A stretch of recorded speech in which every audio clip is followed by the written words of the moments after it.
Olá, alunos.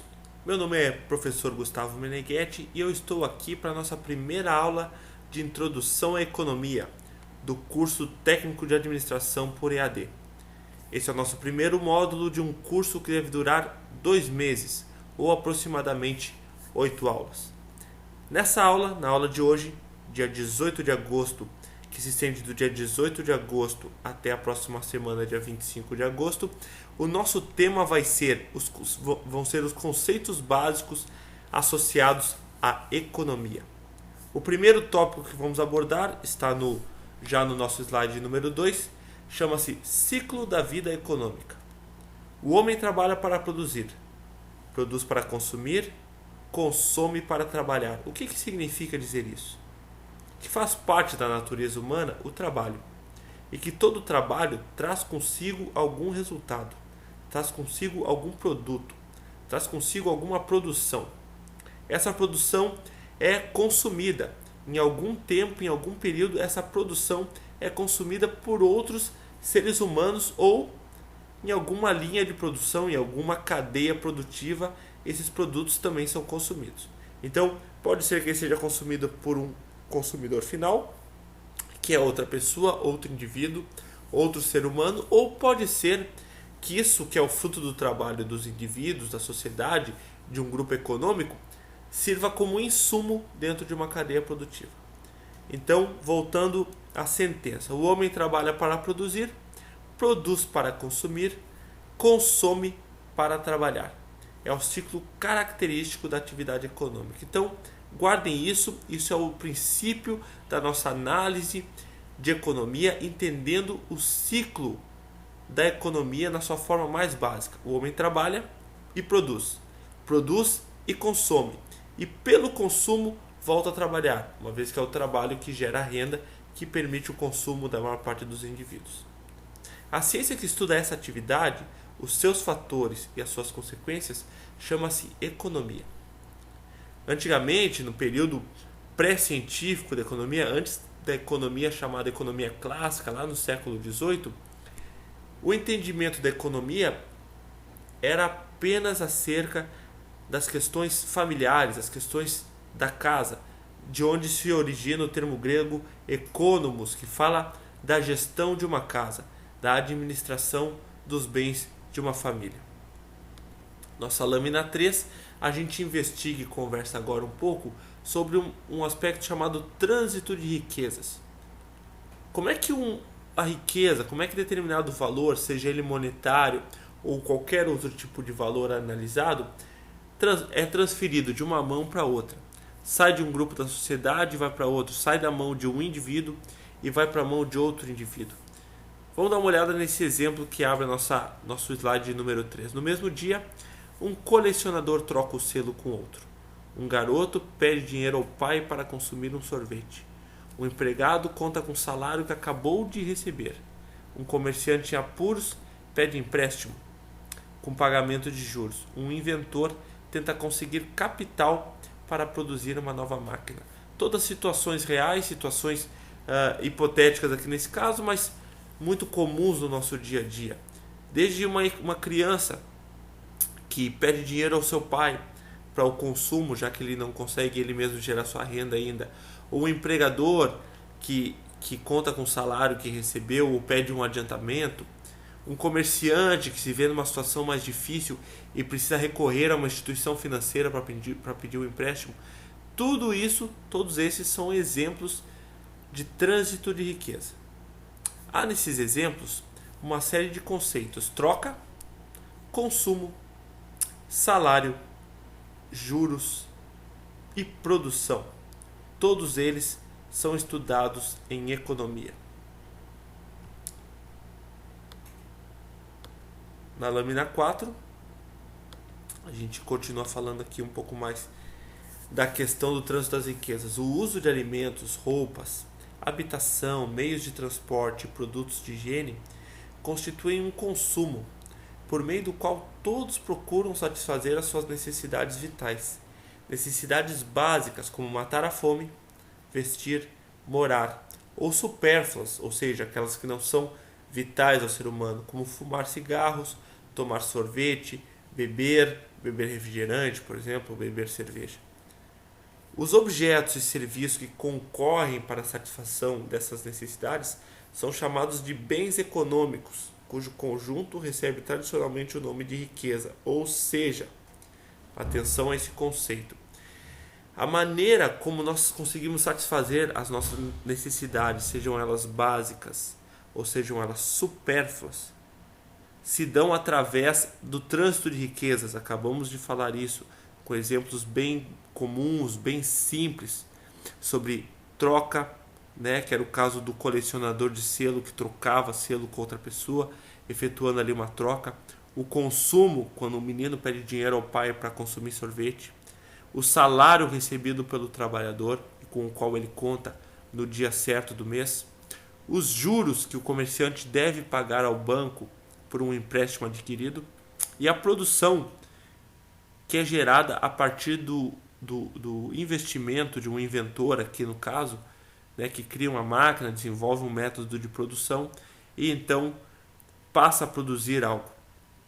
Nesse tópico, voltando aqui à lâmina 4, nós temos um conjunto de objetos e serviços que vêm ao encontro das necessidades humanas e são chamados bens econômicos. Então pense aí com você agora, olhe ao seu redor, olha aí no quarto onde você está, no laptop que você está usando, a luz que talvez esteja acesa, o tapete que pode estar debaixo dos seus pés, o lanche que você comeu agora há pouco, antes de começar a aula, ou o almoço que você ainda vai fazer no dia de amanhã. Todos eles são bens econômicos. Todos eles são bens econômicos, sejam eles vitais ou supérfluos. Percebe-se que nenhum dos bens de consumo existe em estado natural. Você já tinha pensado nisso? Nenhum dos bens de consumo, quer dizer, nada daquilo que você consome usualmente, dá numa árvore. Ok, você vai dizer, não, mas eu como frutas orgânicas ou consumo alimentos direto ali da horta da minha casa. Ok, mas mesmo eles são beneficiados, ou seja, mesmo eles passam pelas mãos humanas antes de serem consumidos. Tudo quanto consumimos resulta do esforço humano, inclusive as coisas que julgamos mais naturais: leite, trigo, feijão e frutas. É ou não é, pergunto para vocês, que o homem, já há muitos milhares de anos, domesticou a natureza nesse sentido? Conseguiu fazer com que a natureza e os ciclos naturais o servissem, primeiro através da colheita, primeiro através do plantio e da colheita dos bens mais necessários, e a partir daí a evolução de uma série de processos econômicos mais sofisticados. Nosso trabalho humano é que transforma os elementos da natureza em elementos artificiais. Atenção para esse termo, artificiais, que assim entram no ciclo econômico. Por que artificiais? Porque a mão do homem foi importante no processo. Mesmo que você volte aos aglomerados humanos mais primitivos, às comunidades mais primitivas que conhecemos, digamos, uma aldeia indígena isolada, mesmo lá, mesmo que ali eles vivam da coleta e da caça, o trabalho do homem se faz necessário para que aqueles bens econômicos sejam consumidos, seja pela pesca de um peixe, seja pelos artifícios usados na caça para capturar um animal, ou seja pela técnica da coleta de frutas e grãos. Onde a mão do homem toca, esse produto deixa de ser absolutamente natural e se torna aquilo que nós chamamos de elemento artificial. Modificamos o mato em trigo, trigo em pão. Isso quer dizer que tudo que a natureza nos oferece é transformado pelo homem. E esse ato de transformação é chamado de produção. O ato de transformação é chamado de produção. Pense agora por um minuto, antes de seguir com esse vídeo, naquilo que você diretamente é responsável por produzir. Pense agora por um minuto e a gente continua com esse vídeo em seguida. Dando sequência ao vídeo, assim ficamos conhecendo os dois primeiros conceitos de economia, ou seja, produção e, como tínhamos visto antes, o consumo. Do ponto de vista da economia, produzir significa criar bens ou serviços, oferecendo-os à venda, isto é, à troca. Nem sempre a troca foi feita mediante a moeda. Nós estudamos isso nas aulas de história e ao longo da nossa carreira acadêmica podemos ter visto vários exemplos disso. Nem sempre o processo de troca é um processo que conta com a moeda, é um processo monetário. Nós mesmos muitas vezes nos engajamos em projetos sociais ou projetos voluntários onde trocamos o nosso tempo e o nosso esforço por outro tipo de benefício, que não o dinheiro propriamente dito. Sendo mais consensual, podemos dizer então alimentos, remédios, máquinas, todos eles são bens econômicos. Por quê? Porque eles foram produzidos. A mão do homem tocou algum produto em estado, entre aspas, natural e transformou esse elemento num produto à disposição do público, um produto vendável. Por isso são chamados bens econômicos. Transportes, diversão, assistência médica são serviços. Você já pensou nisso? Você pensou na diferença já entre produtos e serviços? Você conseguiria dizer para alguém qual a diferença fundamental entre produto e serviço? A gente vai ver isso mais adiante, mas já antecipo que o produto é tudo aquilo que pode ser tocado ou pode ser estocado. Diferente do serviço. O serviço é inestocável e também intangível. São 3 os fatores de produção, quer dizer, são 3 as origens de onde conseguimos produzir todas as coisas que conhecemos. A primeira e mais antiga, mais conhecida, chama-se terra. Da terra extraímos muitas coisas desde a antiguidade até os dias atuais. Então, o primeiro fator de produção é chamado terra. O segundo fator de produção que você tem que gravar, tem que guardar com muito cuidado, chama-se trabalho. Também desde tempos imemoriais, o trabalho está associado a toda forma de produção. E por último, que é um item mais recente, digamos assim, tem aí algumas centenas de anos, de uma maneira mais, digamos, explícita, nós temos o capital como mais um fator de produção determinante. Vamos agora investigar o primeiro fator de produção, o fator de produção terra. A terra nos oferece gêneros alimentícios e matéria-prima para a produção de novos bens econômicos. Além disso, no sentido de natureza, permite ao homem aproveitar recursos como grandes rios, mares e quedas d'água. Um exemplo é a secular luta pela posse ou propriedade da terra, que constitui uma notável riqueza. Ouvimos isso muito nos noticiários, ouvimos muito isso em casos recentes, casos que estão acontecendo agora, como a disputa de terras que nós vemos ali entre Rússia e Ucrânia, porque aquela região é uma região rica para o plantio, por exemplo, do trigo, para o plantio de muitos cereais. É uma região que ela tem uma qualidade e ela tem um valor muito grande e origina uma disputa muito grande.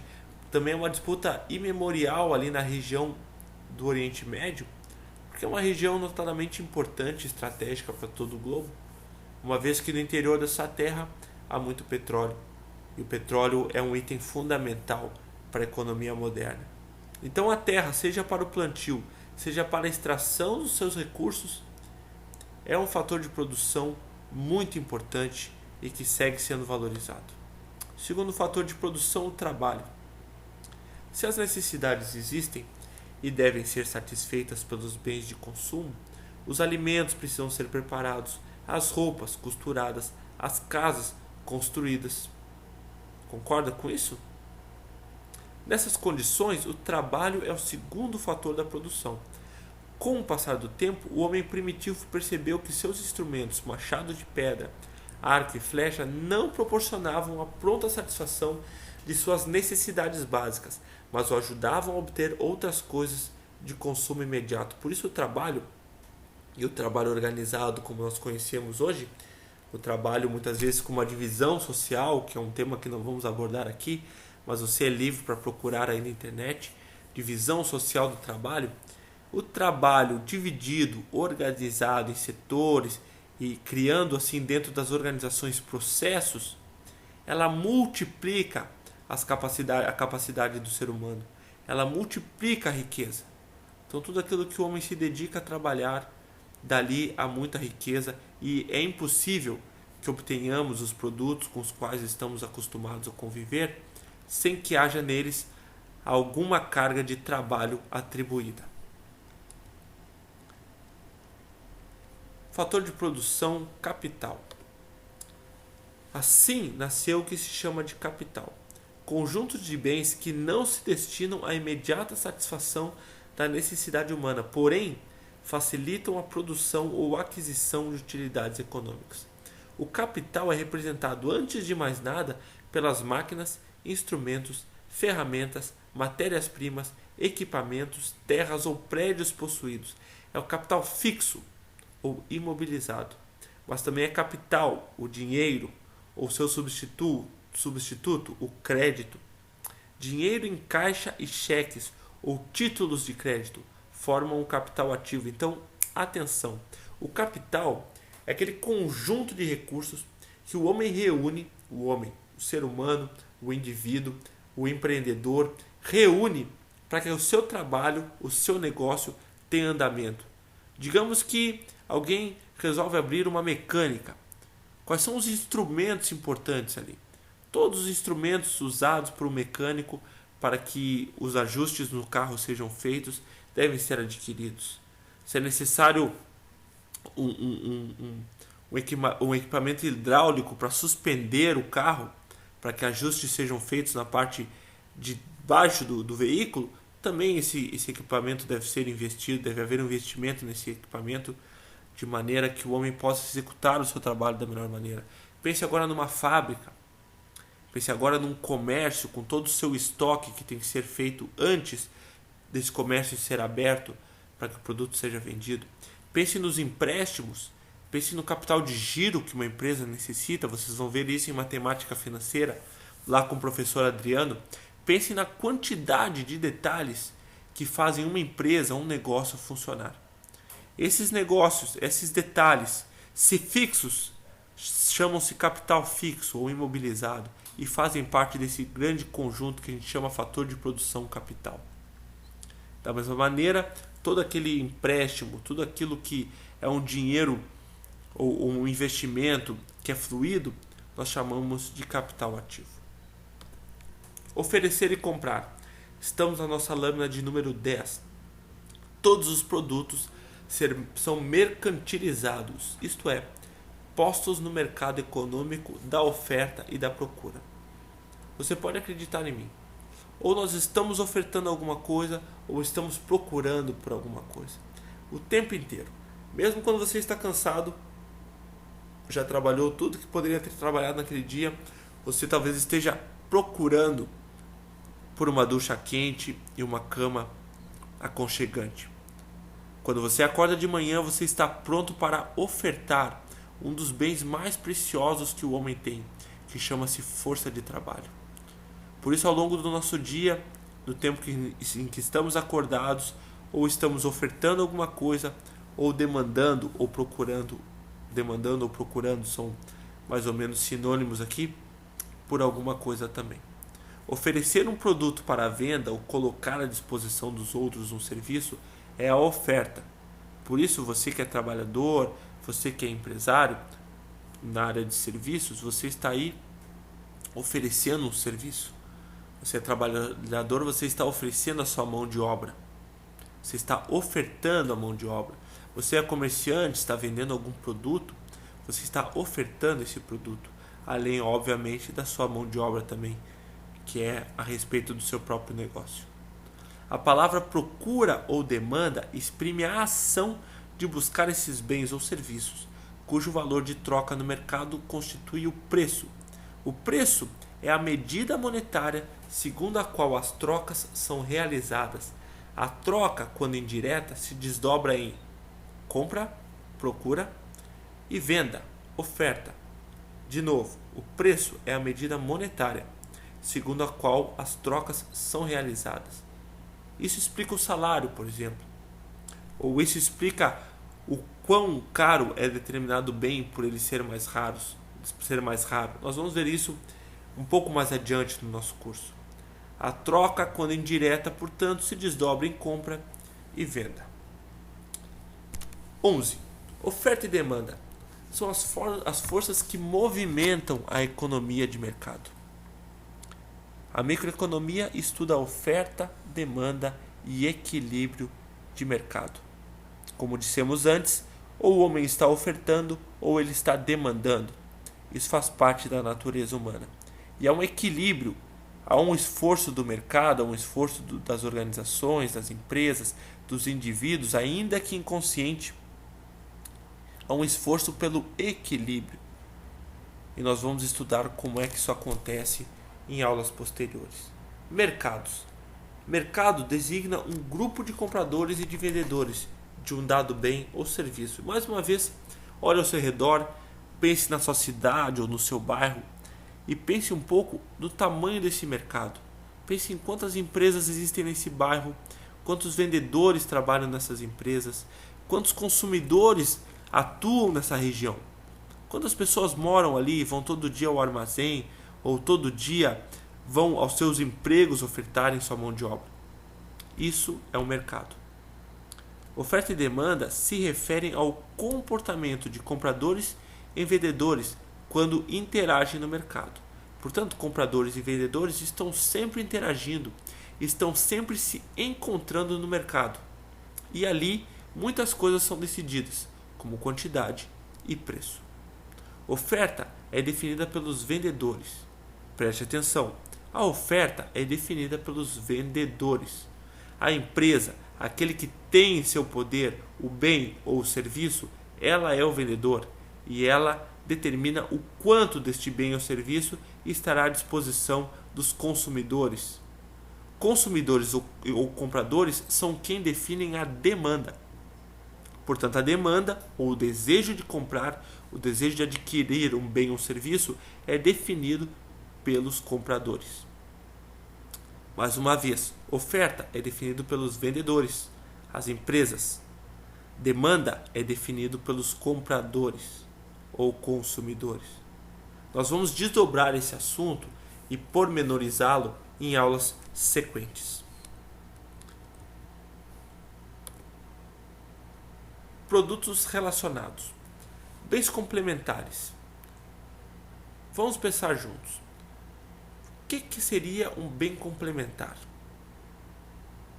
Imagine você comprar um pão caseiro, recém-feito, quentinho, foi até a padaria, foi até o armazém, ou tem uma vizinha, quem sabe, que cozinha um pão caseiro e vende nos finais da tarde, esse pão quentinho, cheiroso.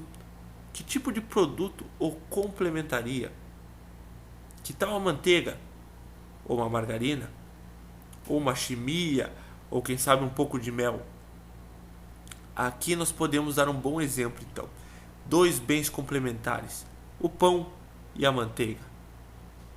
O que acontece, ou o que aconteceria, se no dia em que você escolhesse comprar esse pão caseiro, recém-assado, você descobrisse que o preço dele tinha triplicado?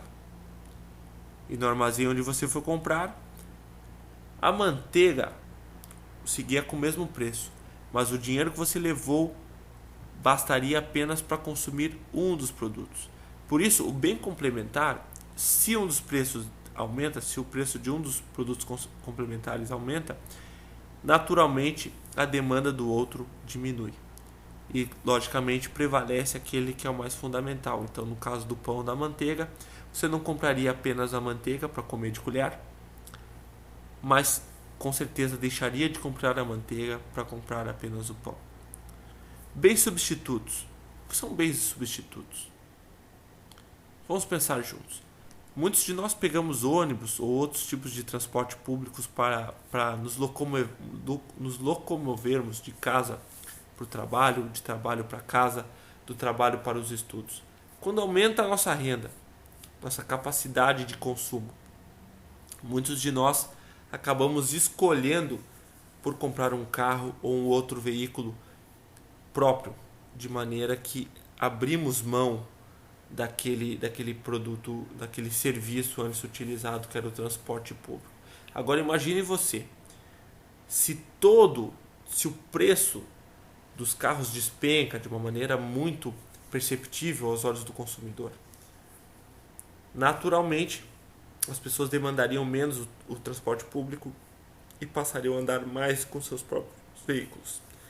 Em contrapartida, um aumento muito grande no valor dos carros jogaria as pessoas de volta ao transporte público. Por isso, bens substitutos, aqui eu dei o exemplo de um bem e de um serviço, mas a gente pode comparar isso de bem com bem.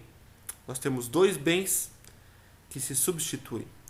Quando o preço de um deles aumenta, as pessoas naturalmente migram para o outro. Vamos pensar, por exemplo, no exemplo do presunto e da mortadela.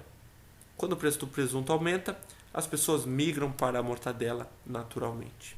Ok? Exemplo da lei da demanda. Supondo que um indivíduo vá almoçar num restaurante, recebendo no cardápio, a primeira coisa que ele olha são os preços. Assim, a escolha de um determinado prato, digamos um filé, depende não só do preço do filé, mas também do preço das outras carnes, das massas, etc. Podemos ver que quanto maior o preço do filé, menos propenso estaria o indivíduo a pedir um. Também, quanto menor o preço dos outros pratos, massas, carnes, etc., menor o desejo que ele terá de comer um filé. Isso porque as outras carnes e as massas são substitutas ao filé. Para terminar a aula de hoje, a gente tem ali uma espécie de um quadro com alguns conjuntos e uma intersecção. Gostaria que vocês prestassem muita atenção em cada um desses quadros e percebesse algumas coisas importantes ali. Nós temos 3 questões: o que e quanto produzir, como produzir e para quem produzir. A intersecção dos 3 pontos é que nos dá exatamente o ponto ótimo, ou nos dá aquele ponto de excelência em que nós conseguimos atingir o mercado com mais força. Nós vamos tratar desse assunto nas aulas seguintes, com mais detalhes, revendo muito do que vimos hoje. Então, meu conselho, minha instrução para vocês é que releiam e ouçam mais uma vez essa aula e releiam depois apenas as lâminas, fazendo as suas próprias conclusões. Vou deixar para vocês uma tarefa já agora, nesse áudio gravado. Gostaria que vocês conseguissem alguns exemplos, escrevessem para vocês mesmos alguns exemplos sobre oferta e demanda, que faça parte do cotidiano de vocês. Também alguns exemplos sobre mercado. Olhe para o tamanho do mercado em que você habita, no bairro em que você mora. Que mercado é esse? Descreva-o. Também nos dê exemplo de produtos substitutos e produtos complementares. Eu sou Gustavo Meneghetti. Essa foi a nossa aula de introdução aos conceitos básicos de economia. Até mais!